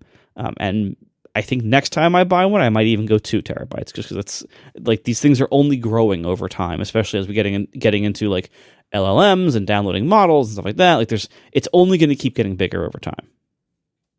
It's also worth noting that the dev cleaner thing is apparently open source on GitHub as well. So it's on the Mac App Store, but you can also see the source code and try to build it yourself or whatever. So that's nice. And then I've seen a bunch of stories recently about people who are like, my Mac was fine, had plenty of free space, and then overnight I lost 500 gigs. And it turns out to be like, I don't know, Spotlight importer that just got it caught in a loop and was just making tons of little files, or some driver that kept crashing, and every time it crashed, it made like a 4 kilobyte crash log, and it was crashing hundreds of times a second. And there was a directory with literally 6 million files in it. Stuff like that can happen with first-party and third-party software. How do you find that? How do you find what's happening? How do these people find what the problem is? We'll put a link in the notes to the app that I use, which is Grand Perspective. What was the other app before Grand Perspective? I always there was Omni Disk Sweeper. I always was a big fan of Space Gremlin, and Daisy Disk is the one that everyone else likes. Yeah, I like Daisy Disk. But Grand Perspective is a clone of an app that was exactly like Grand Perspective that had a different name. Anyway. Oh, yes. I know what you're thinking of, but I can't remember the damn name of it. Yeah. Grand Perspective gives you a bunch of visual squares. Each square, the area of each rectangle, the area of each rectangle represents the number of bytes. And it's I forget if it's free or cheap, but anyway, it's well worth the money because you can see the big boxes. Like it takes a long time to do a scan, but just look for where the big rectangle is, or look for where the giant fleets of tiny rectangles are, and you'll very quick, if there's a directory with 6 million files in it, after you run Grand Perspective and let it run over like 48 hours or however long it takes to do it, you'll see the 6 million files that you didn't expect to be there because they will dwarf everything else. The only advice I will give on Grand Perspective is, in this modern age and in any kind of multi-user type environment, if you have more than one account on your Mac, keep in mind that it cannot see stuff happening in other people's accounts when you run it on your account. So you should go to that other account and run it there as well to get a complete picture, because it can't read those directories. I don't think it runs as root. At least the Mac App Store one doesn't run as root and have admin permissions. But that's how you find those things. I mean, you can do it from the command line. There's a million different ways you can do it. But if you're looking for a GUI app, run this thing, let it run. It will take a long time, and it will show you a graphical representation that you can then hover your mouse cursor over all these little rectangles and show the little info pane. It'll tell you exactly what file you're hovering over or what directory. And then you can reveal that in the Finder, and you'll find where the problem is. Fixing the problem might be tricky, especially if it's a Spotlight importer or something, but that's part of the detective work that's required. So, yeah, I recommend you do the same, Marco. If you're pushing up against the limits of a 1 terabyte thing and you only found 200 gigs of Xcode waste to delete, so maybe there's something else going wrong. Yeah, I mean, and also part of it is there's 200 gigs of photos that were downloaded, not even with Keep Originals. If you're gonna try to put your photo library on that laptop too, yeah. And not even with Keep Originals, just with the automatic storage thing. Yeah, that's the problem with it. Optimized storage. Sure, we'll use every ounce of free space you have and never purge it when you want space back. Is that what you wanted? Yeah, remember back in the day, I used to keep my iCloud photo library file in a disk image that had a quota set on it. I haven't done that in a long time. I wonder if that still would work. I mean, I'm surprised it ever worked, but I understand the motivation. But just there should be a setting in Photos that says optimize storage. And underneath that, it should say, and never use more than X amount. And it can put a minimum on it, you have to let me use at least this much because you have this many photos or whatever, but it doesn't. And so it just does whatever it feels like it's doing. By the way, the chat room has told us all that the Grand Perspective predecessor was called Disk Inventory X or 10. Yes. All right. And then finally tonight, Alan Baleward writes, how do you recommend dealing with spam? For those of us running our own mail server, well, I can stop here. Don't run your own mail server. It's that simple. Like, Yeah. I can't, I'm not trying to be a turd, but like, I am happy to read the rest of this, but truly I get the motivation for not wanting to do Gmail or not wanting to do Fastmail, even though I cannot overstate how good my experience with Fastmail has been. I get the motivation. I am super duper into self-hosting these days. I get it, but this is a bad idea. It's just not a good idea to run your own mail server. I cannot stress enough. It's not a good plan. I'm going to read this because I'm not trying to be cruel to Alan, but that is truly my answer is don't run your own mail server. Alan writes, for those of us running our own mail server or not using Gmail that has a good spam filter, there doesn't seem to be any spam filtering on iOS or iPadOS. The best solution I have is running Spam Sieve on my Mac and leaving mail open all the time. Is there a better way other than switching mail providers? No. If it matters, I'm using OpenSRS for my few domains used by myself and a few friends and family, which costs 50 cents per mailbox per month, a lot better than the $18 Canadian per user per month from G Suite. I think this question isn't just saying if you run your own mail server, which I agree you should not do it because it's just asking. It's just a nightmare, which is a shame, by the way. It should be possible to do it, but the current situation, the current spam environment makes it pretty much untenable for you to do that. But even if you're not running your own mail server, but you're simply not using a service that has its own decent spam filtering built in like Gmail tries to have, for example, Apple's mail services, they're doing something related to spam that you have, see if this sounds familiar, no visibility into and no control over.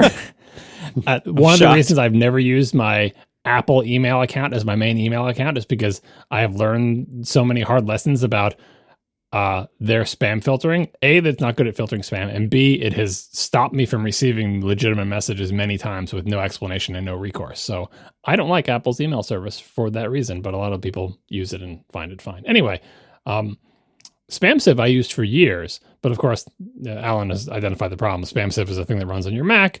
For it to do its work, it needs to be running, and it only works on the Mac that it's running on. That was good for the days of POP, before we had even IMAP, where all the email was just downloaded onto each individual Mac. That's not the world we live in, although Spam Sieve is really good, and it's tunable and configurable. And if you are in a situation where, and if you're using it with IMAP, it will be reflected back up on the server, obviously, because when it files things in spam, it's filing them in an IMAP spam folder. So Spam Sieve is not just for POP. So I do actually recommend that, but if you're not running your Mac, then Spam Sieve isn't doing its work. And if you don't have an always on Mac, I see the problem there. MailRoute, whatever, former sponsor of the show ages and ages ago, that I'm still using is a server-side mail filtering service where you basically have your mail delivered to MailRoute and then they filter spam and then forward it on to where it was really supposed to go. I like that because it runs on a server that I don't have to deal with someplace else. It's basically transparent. It doesn't matter what mail client you use or whatever, because as far as your client is concerned, when the mail arrives, it's already been filtered. And I think they do a pretty good job. I use that for a bunch of my like non-Gmail account things, and it blocks a lot of spam. And I never need to do anything with it. Now, does it block all the spam? No, but it has rarely caught a message that I wanted to get through. And it does send digest emails saying, here's some messages that we're questionable about, and you can click on individual ones and say, no, let that one through. I don't know if it learns from me doing that, but every once in a while I have to say, no, let that one through. Anyway, MailRoute, that's another option. I'm sure there are similar services like that. That's what I would look into. Instead, if you don't have something that's running all the time where you can run Spam Sieve on a Mac or whatever, look for a server-side solution that runs on a server that you do not run.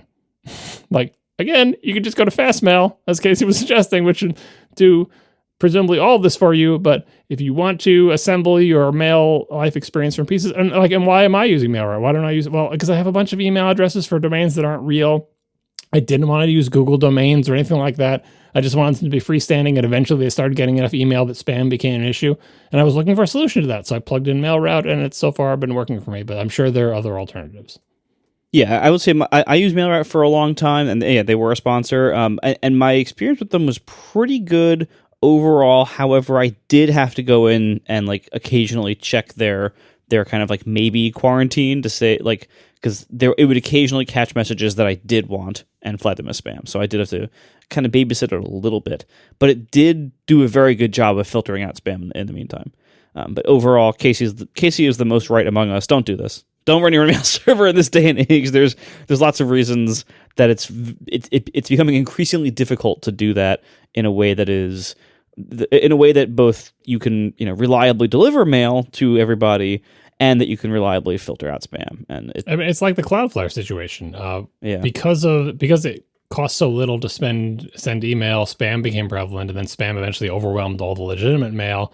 And that allowed a few powerful mail providers to become so big that then they could do deals amongst themselves about sort of mail exchange and who they'll trust and the rules that they're set. And now if you don't have a mail account on one of the big mail providers, it's very difficult to be independent. So now those big mail providers have an inordinate amount of control over the mail ecosystem. So whatever they decide to do amongst themselves, you are subject to that. If they just decide we're not going to accept any mail unless it does X, Y, and Z, you better do X, Y, and Z, otherwise you can't deliver to millions and millions of people.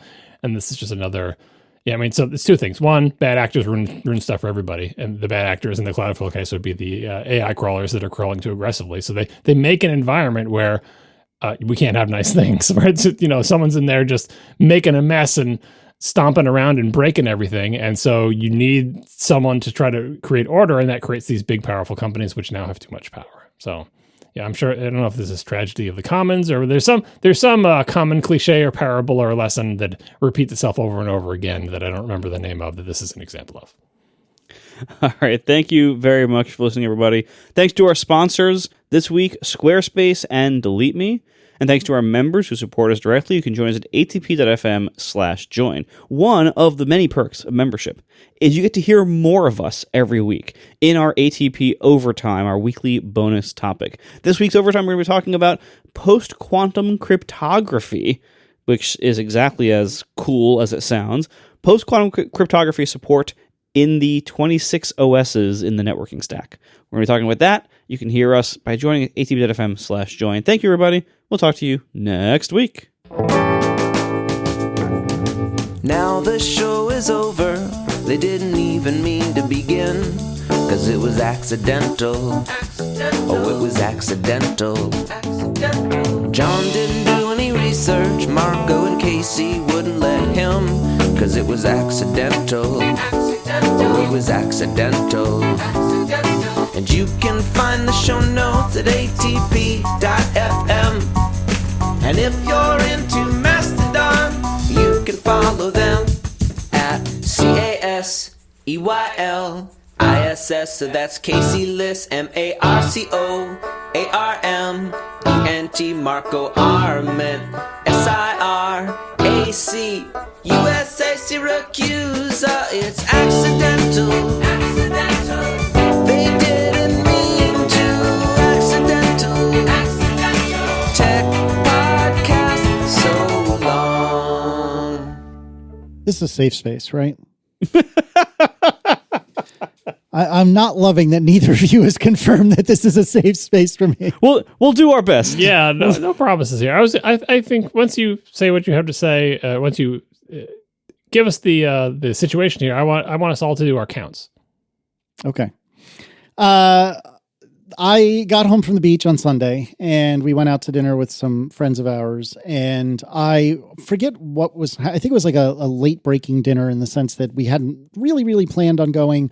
And then all of a sudden it was like, all right, let's get in the car and go.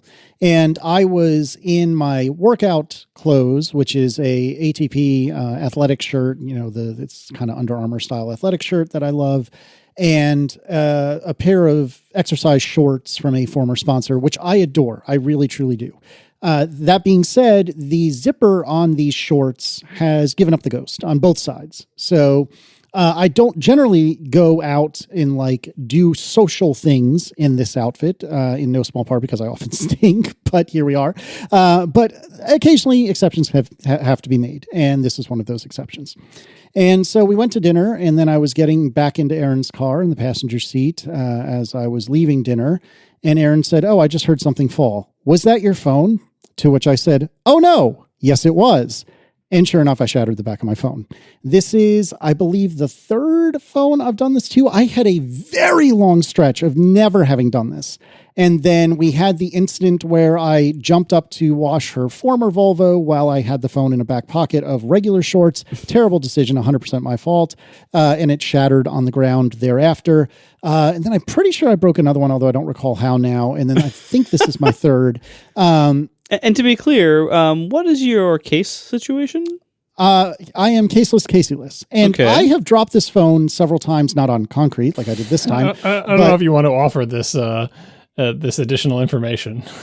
No, I mean, I know full helping your well the case. risk I'm taking. Yeah, I know full well the risk I'm taking. But So you think your count is 3? You have shattered 3 phones. I think that's right. And that one watch that also happened when washing Aaron's car. We're not talking about watches. This is Yeah. just phones. It's I not actually believe big. It's that's how many you've had an iPhone since what, the first one, the 3G? The 3GS was my first. That was the third one. Yeah, so that's a pretty good run for only 3 shattered phones. Although it is concerning that all 3 of them are fairly recent. Semi-recent. So Yeah. something It's has very true. changed in your judgment about pockets or something. Apparently, I don't know, but I mean, this was ultimately my fault. It's still my fault, but I put myself in a position that I'm not usually in. I'm in a pair of shorts that I know is not the best phone containment mechanism, and I left the house, which is something I don't typically do in these shorts, and so it's my fault. But mistakes been made. Well, so what actually happened though? Was the phone in your pocket in the act of getting into the car, squirted it out? That's right.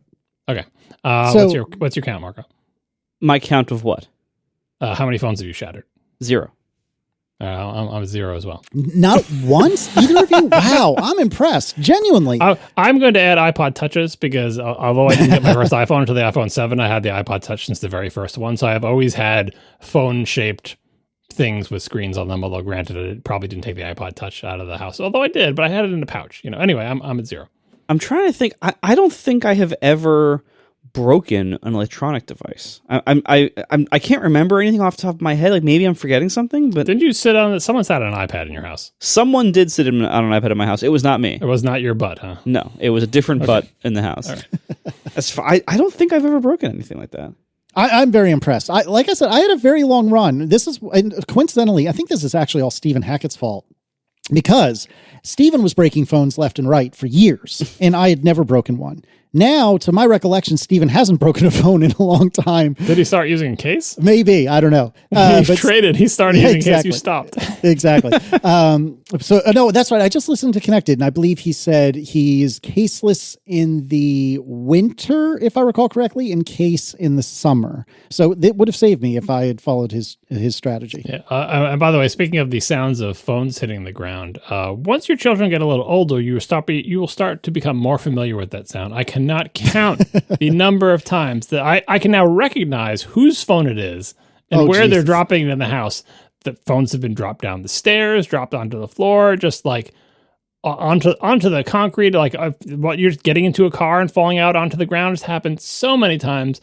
Thus far, I believe cases have saved it in all circumstances, although there's a very deep scratch on my daughter's phone screen. She says she doesn't know where it came from, but I'm not surprised because it's dropped all the time. Like she's literally dropped it down the stair, like boom, hits, like from the top of the stairs to the bottom, hitting all the stairs on the way down, and somehow to survive with just an Apple Clear case on it. That phone is getting replaced with her graduation gift / college phone because she's used this phone for like 5 years, I think 4 or 5 years. So she's getting a new phone to go off to college, but it's been a trooper. But yeah, you'll probably be more familiar with that sound. I'm sure. What I'm saying is get cases for your kids' phones.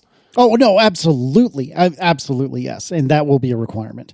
But I was doing the, AppleCare is my case, which I do not advise. I do not advise this. This is insanity. I mean, it seemed to work out for you because in the notes here, you had AppleCare on it, right? I did. So I did an express replacement because I've learned from my mistakes with regard to the AirPods. There you go. That's why you dropped it, because you just wanted to use the knowledge you had gained from past episodes before you forgot it. Shoot. And now that I think about it, I could have written off the $30, whatever it is, to repair it. But what I did was that night, which was Sunday night, I went on Apple's website and said, I would like a express replacement, please. I broke in the back glass, blah, blah, blah. That was easy peasy. It arrived yesterday, which is Tuesday. I did the transfer, which took forever.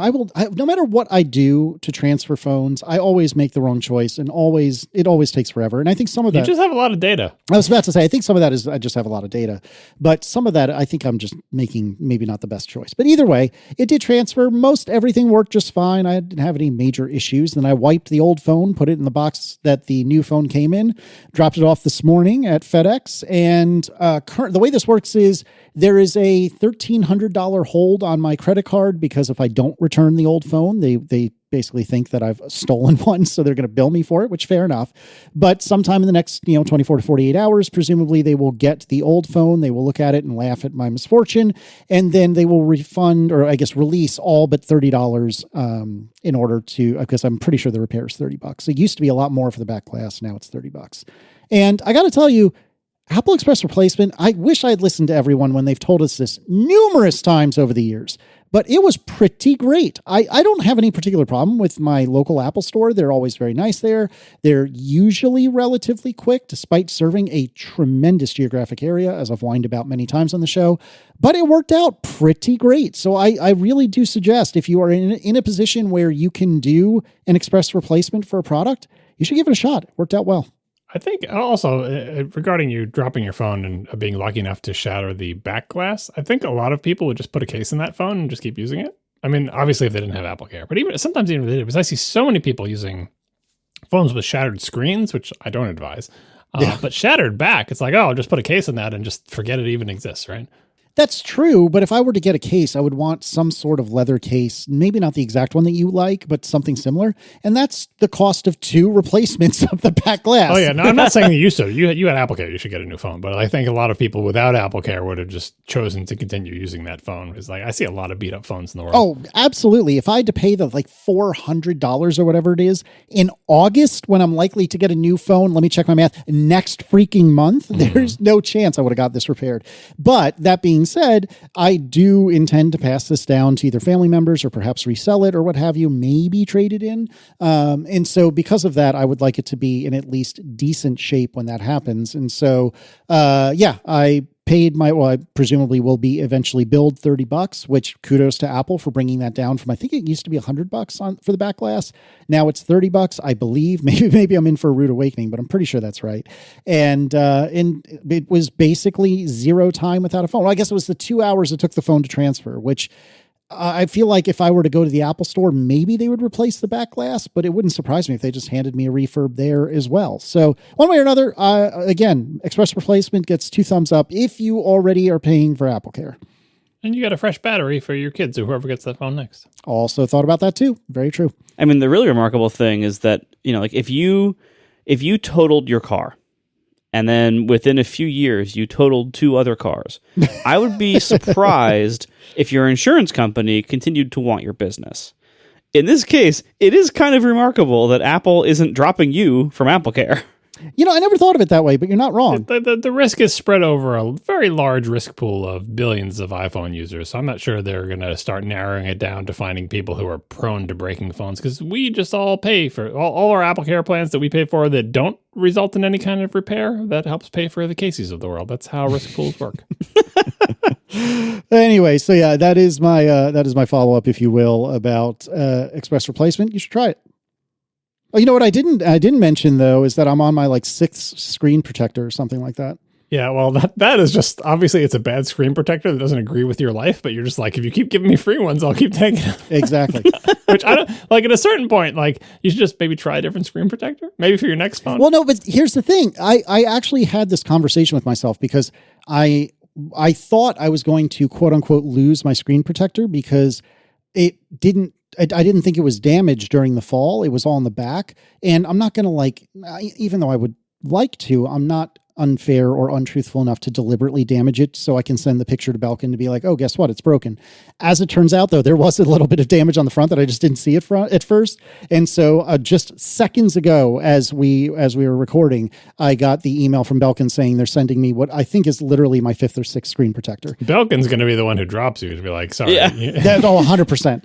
100%. But that being said, I was thinking, Mel, these Belkin ones, to your point, John, I'm constantly freaking breaking them. And some of that is surely on me, but some of that may be the screen protector. And I thought about doing one of these other ones. I forget which one it was. I can look it up, but somebody had recommended a particular kind of screen protector, just strong recommendation for a different kind of screen protector. And I think they had 2 in the screen protector box that you buy. Now, granted, I think this one was $10 or $15 and Belkin one was $40, but 2 apparently is not enough for me. And I don't think most other screen protectors do this basically infinite conga line of replacements. Putting more than one in the box doesn't give me hope that it's going to be very sturdy. Exactly. There's something to knowing it's going to break. Well, I think it's more whenever I get screen protectors like from Amazon, Brando brands, they always come in batches of like 6 for, $9. Like, I think the reality is screen protectors just don't really cost anything to make, and it's fine. Like, they don't really care if they throw in a bunch of extras, compared to like the cost of, okay, so obviously one of the challenges of screen protectors is if you apply it and you get a speck of dust under it, you sometimes you can fix it, sometimes you can't, sometimes you just kind of like ruin one, you gotta try again. And like, imagine all the people who would like be angry and leave 1-star reviews if they only had one or whatever, and there's like, oh, well, we gave you 2, and so you can just try again. And like, I bet it's worth the companies who make these things like giving a bunch of extras in lots of cases, because it's just so cheap. It's no sweat off their back. Meanwhile, the customers have better experiences with them, and you feel like you're getting a good deal.